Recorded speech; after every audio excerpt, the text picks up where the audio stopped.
గత 5 ఏళ్లలో కూడా కొన్ని మీడియా ఛానల్స్ ఏదైనా కింద జర్నలిస్ట్ అన్న మాటలకి మేనేజ్మెంట్ వరకు కేసులు పెట్టారు కదా. మరి ఇప్పుడు మేనేజ్మెంట్ ఎలా తప్పించుకుంటుంది? కనీసం మేనేజ్మెంట్ రెస్పాన్సిబుల్గా కూడా బయటకు వచ్చి క్షమాపణ చెప్పలేదు. ఇప్పటికి కూడా ఆ యాంకర్ కూడా క్షమాపణ చెప్పలేదు. అడిగితే చెప్తాలి అన్నట్టు మాట్లాడాడు. ఐ థింక్ మీరు అందరు కూడా చూసే ఉంటారు ఆ వీడియో. ఎక్కడైనా క్షమాపణ కనపడిందా? ఇంకా మేము చేసింది కరెక్టే, దీన్ని మిగతా ఛానల్స్ తప్పుగా ప్రచారం చేస్తున్నారని చెప్తున్నారు. సో బేసిక్లీ ఇదేంటంటే పోలీస్ యాక్షన్ జరుగుతుందండి. ఇది కంప్లీట్ అయ్యే వరకు చూడటం యాజ్ మహిళా కమిషన్గా మా బాధ్యత మేము తీసుకుంటాం. తర్వాత ఇది మళ్ళీ జరగకుండా ఏ ఛానల్లో రిపీట్ అవ్వకుండా చూడటం మనందరి మీద బాధ్యత ఉంది. ముఖ్యంగా ప్రెస్ కౌన్సిల్ ఆఫ్ ఇండియాకు కూడా మేము లెటర్ రాస్తాం. ఎందుకంటే ఇలాంటి ఛానల్స్ లైసెన్స్ కనుక క్యాన్సిల్ చేయకపోతే ఇంకో ఛానల్స్ ఇదే మాట అంటాయి, రేపు మమ్మల్ని ఎవరు చేయలేరు అనే ధీమా వస్తుంది.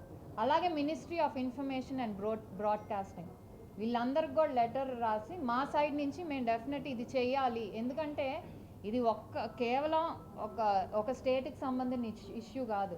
ఇలాంటి ఇంకో స్టేట్లో జరగచ్చు. ఈజీగా మహిళల్ని టార్గెట్ చేస్తున్నారు ప్రతి విషయంలో. సో తప్పకుండా వీటి మీద యాక్షన్ తీసుకోండి అని మేము ఆ 2 కౌన్సిల్స్ కూడా రాస్తాము. అలాగే మేము చెప్తున్నాం, రాజకీయ పార్టీలకు సంబంధించిన ఛానల్స్ ఏవైతే ఉన్నాయో మిమ్మల్ని నడిపే మేనేజ్మెంట్కి కానీ వాళ్ళు సపోర్ట్ చేసే పార్టీస్కి కానీ ఏమన్నా విభేదాలు ఉంటే రాజకీయంగా విమర్శించుకోండి. అంతేగాని మధ్యలో మహిళలను తీసుకొచ్చి నోరు ఉంది కదా అని, లేకపోతే ఫ్రీడమ్ ఆఫ్ స్పీచ్ అదొక ఈజీ పదం అయిపోయింది మధ్య అందరికీ. ఫ్రీడమ్ ఆఫ్ స్పీచ్ అని చెప్పేసి ఇష్టం వచ్చినట్టు ఎలక్ట్రానిక్ మీడియాలోనే కానీ సోషల్ మీడియాలో ఆడవాళ్ళ మీద అవహేళనగా మాట్లాడటం అనేది సర్వసాధారణం అయిపోయింది. మాకు గత 5 ఏళ్లలో ఎలా ఉందో మేబీ అవన్నీ యాక్సెప్ట్ చేశారో అది మాకు అనవసరం. కానీ ఇప్పుడు పరిస్థితులు మారాయి, థింగ్స్ మారాయి. డెఫినెట్లీ ఇలాంటివి వస్తే మాత్రం యాక్షన్ అనేది తీసుకుంటాము. శిక్ష పడే వరకు కూడా దాన్ని ఫాలో అప్ చేస్తాము. ఏదైతే మహిళా కమిషన్ పవర్స్లో ఎంతవరకు మాకు పవర్స్ ఉన్నాయో ఆ పవర్స్ అన్నీ యూజ్ చేసుకొని ఎక్కడ తప్పించుకోవటానికి ఛాన్స్ లేకుండా డెఫినెట్లీ యాక్షన్ అనేది తీసుకుంటాం.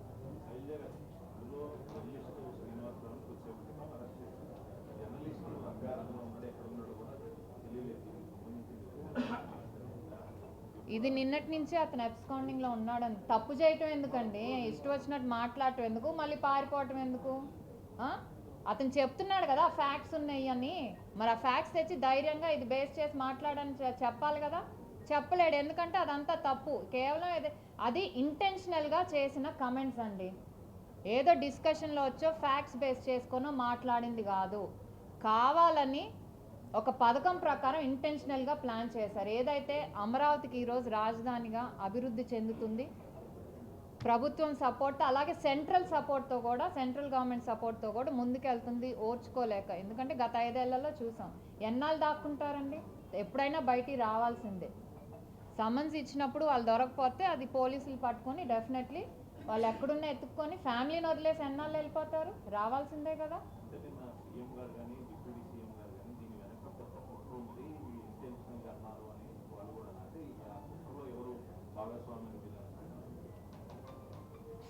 అది ఓపెన్ సీక్రెట్ అండి, అందరికీ తెలిసిందే. ఏ ఛానల్లో వచ్చిందండి? ఏ ఛానల్లో వచ్చింది? దాని వెనక ఎవరున్నారు? ఒక మాజీ ముఖ్యమంత్రి ఉన్నారు, దానికి వాళ్ళకి సంబంధించిన వాళ్ళ భార్య ఉంది. ఇవన్నీ కూడా వీళ్ళందరూ ఉన్నారు కదా. So that's an open secret. దాని వెనక ఎవరున్నారు? ఎందుకంటే గత 5 ఏళ్లలో అమరావతి మీద విషం చిమ్మారు. మహిళను అనరాని మాట్లాడినారు. ఎందుకంటే వాళ్ళు బయటకు వచ్చి అప్పుడున్న ప్రభుత్వాన్ని ఎండగట్టారు వీళ్ళు ఇలా చేస్తున్నారని. సో ఆ మహిళల మీద ద్వేషం ఉంది. వాళ్ళు ఓడిపోవటానికి కారణం కూడా ముఖ్యంగా చాలా వరకు అమరావతి మహిళలు చేసిన ఉద్యమే ఒక కారణం. సో వీటన్నిటిని ఇంటెన్షనల్గా తీసుకొని, ఎందుకంటే ఎక్కడా కూడా అది నోరు జారి అన్న మాట అయితే కాదండి. వెటకారంగా ఒకళ్ళు మాట్లాడుతున్నారు, ఇంకొకరు దాన్ని ఖండించినట్టే మాట్లాడుతున్నారు. మళ్ళీ ఏం చేస్తారే చేసుకోండి పో అన్నట్టు కూడా ఓ భయం లేకుండా ఇంకా కంటిన్యూ చేశాడు ఆ కాన్వర్జేషన్ని. ఇంటెన్షనల్గా అయితే తప్పు, అప్పుడే పొరపాటునైతే అప్పుడు తప్పు జరిగిందని చెప్పాలి. ఎక్కడా కూడా తర్వాత అపాలజీలో కూడా ఇది తప్పుగా దొర్లింది ఈ పదం అని చెప్పలేదు. నేనేదో వాళ్ళని ఉద్దేశించి అనలేదు. అమరావతి చుట్టుపక్కలైనా అమరావతి మహిళలైనా ఏ మహిళలైనా అది అనాల్సిన పదం అయితే కాదు. జర్నలిస్ట్గా ఉద్దేశించిన అంతమే తగ్గించి ఎవరు కూడా అటువంటి దుర్మార్గమైన మాట ఏ జర్నలిస్ట్ వాడతారు. మేము కూడా జర్నలిస్ట్గా మేము ఖండిస్తున్నాం దాన్ని. దీని వెనకైతే ముఖ్యమంత్రి ఉద్దేశపూర్వకంగా అన్న యాక్ట్ లాగా భావిస్తాం. డెఫినెట్లీ అండి. మీరు జర్నలిస్ట్లో కూడా మీరు ఊరుకోకూడదు. మీరందరూ కూడా మీ రిలేటెడ్ హెడ్స్ ఎవరు ఉంటారో ప్రెస్ కౌన్సిల్ ఆఫ్ ఇండియాకి కూడా మీరు కూడా రాయాలి. ఎందుకంటే జర్నలిస్ట్ అంటే అందరినీ మరి కలిసికట్టుగానే ఒక తాటికి కట్టేస్తారు కదండి. ఇందులో భాగంగా మేము అటువంటి కఠినమైన పదజాలం ఎప్పుడు ఎవరు వాడరు, వాడకూడదు, అసలు వాడకూడదండి. అసలు ఎలా అంటారండి అసలు సరే ఉంటారండి. ఈరోజు ఆడవాళ్ళు వేసలు అన్నారు, ఇప్పుడు అరగంట గంట అనేది ఎవరండి వాళ్ళంతా అదే నాట్ పేయింగ్ అనే బాధ్యత ఉందా? అది వాళ్ళ అప్పుడే కదా, వాళ్ళ హయాంలోనే కదా ఆ మాటలు వచ్చినాయి. అంటే వీళ్ళ ఇన్వాల్వ్మెంటే కదా, ఆ మహిళలతోనే కదా.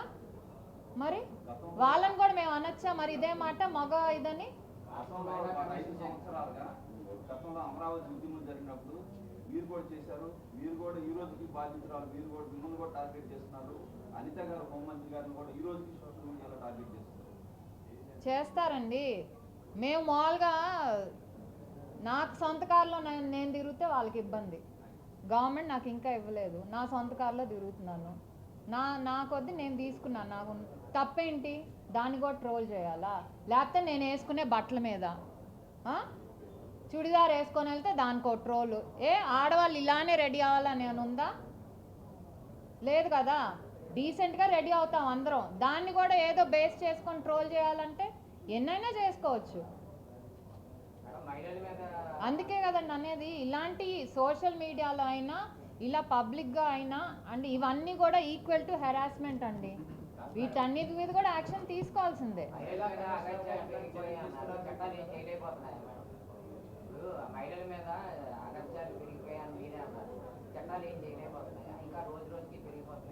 పెరుగుతున్నాయండి, అదే కదా governments. But it depends on the government అండి. గవర్నమెంట్ ఏ విషయాన్ని ఎలా, ఇప్పుడు కొన్ని గవర్నమెంట్స్ ప్రో విమెన్గా ఉంటాయి. ఎవరైతే మహిళల మీద అఘాయిత్యాలు చేసినా తప్పకుండా శిక్ష పడేలా చూడాలని చూస్తారు. ఈరోజు ఇన్సిడెంటే ఒక ఇది కదా, కంప్లైంట్ ఇచ్చారు. అదే అంటున్నా, గవర్నమెంట్ దాన్ని నడిపించే వాళ్ళ మీద బట్టి ఉంటుంది. కాదు ఏం జరిగినా పర్లేదు మహిళల మీద మేము వదిలేస్తాం అంటే గత 5 ఏళ్లలో చూసాము. అదే కదా జరిగింది. ఇలాంటి action is what we want from the government to take immediate action.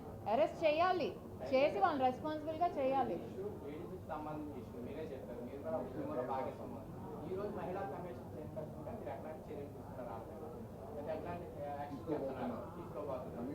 నేను ఆల్రెడీ చెప్పాం, ఏదైతే ఒక ఫస్ట్ స్టెప్ ఏదైతే ఉందో అరెస్ట్ అయితే అయిపోయింది. అది డీజీపీ ద్వారా లెటర్ రాయటం కానీ ఇవన్నీ అయిపోయినాయి. నెక్స్ట్ స్టెప్ ఇది మళ్ళీ కంటిన్యూ అవ్వకుండా దీన్ని ఇంకా హయ్యర్ లెవెల్కి తీసుకోవాలి. నేషనల్ విమెన్ కమిషన్ కూడా రాసాం. ఎందుకంటే ఇక్కడ మేము చేయలేమని కాదు, నేషనల్ విమెన్ కమిషన్కి ఎందుకు రాసాం, ఇది ఇంకెక్కడా కూడా జరగకూడదు ఇలాంటిదంటే వాళ్ళు కూడా దీన్ని సుమోటోగా తీసుకొని సెంట్రల్ గవర్నమెంట్కి రాసి లేకపోతే ప్రెస్ కౌన్సిల్ ఆఫ్ ఇండియాకి రాసి ఇది మళ్ళీ ఎక్కడ రిపీట్ అవ్వకూడదు, పవర్స్ని అబ్యూస్ చేయకూడదు ఎవరైనా. దీని మీద ఇంకొంచెం డీపర్గా యాక్షన్ తీసుకోవటానికి అదొకటి. దెన్ ఇందాక చెప్పినట్టు డెఫినెట్లీ ప్రెస్ కౌన్సిల్ ఆఫ్ ఇండియాకి రాసి ఎవరైతే ఇలా మీడియా ఛానల్స్ని బేస్ చేసుకొని మా వెనక మీడియా ఛానల్ ఉంది మమ్మల్ని ఏమీ చేయలేరు అనే ఇదితో ఇష్టం వచ్చినట్టు మాట్లాడుతున్నారు అయితే డెఫినెట్లీ ఆ మీడియా ఛానల్స్ కూడా క్లోజ్ చేసే రైట్ ఉంది ప్రెస్ కౌన్సిల్. కానీ యాక్షన్ తీసుకోండి అని మేము చెప్తాము. వీల్ సజెస్ట్ టు దెమ్ ఏం తీసుకోవాలి. అలా గవర్నమెంట్కి సీఎం గారికి మళ్ళీ రిపీట్ అవ్వకూడదండి. ఇది ఈరోజు స్టేట్ వైడ్గా ఇంత ఇది వచ్చిందంటే ఎందుకంటే ఎవరు యాక్సెప్ట్ చేయని మాట ఇది.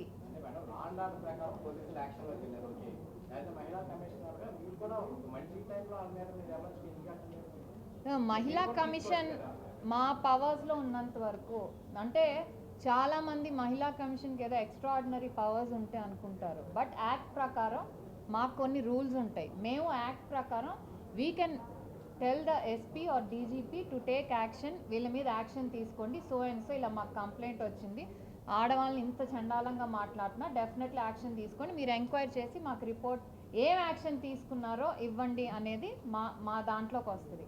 అలాగే మేము డైరెక్ట్గా సుమోటోగా తీసుకున్నా లేకపోతే ఎవరైనా కంప్లైంట్ ఇచ్చినా ఆ అక్యూజ్డ్ ఎవరైతే ఉంటారో ఆ కంప్లైంట్ ఎవరైతే కంప్లైంట్ ఇస్తారో వాళ్ళకి మేము సమన్స్ పంపించే అధికారం ఉంటుంది.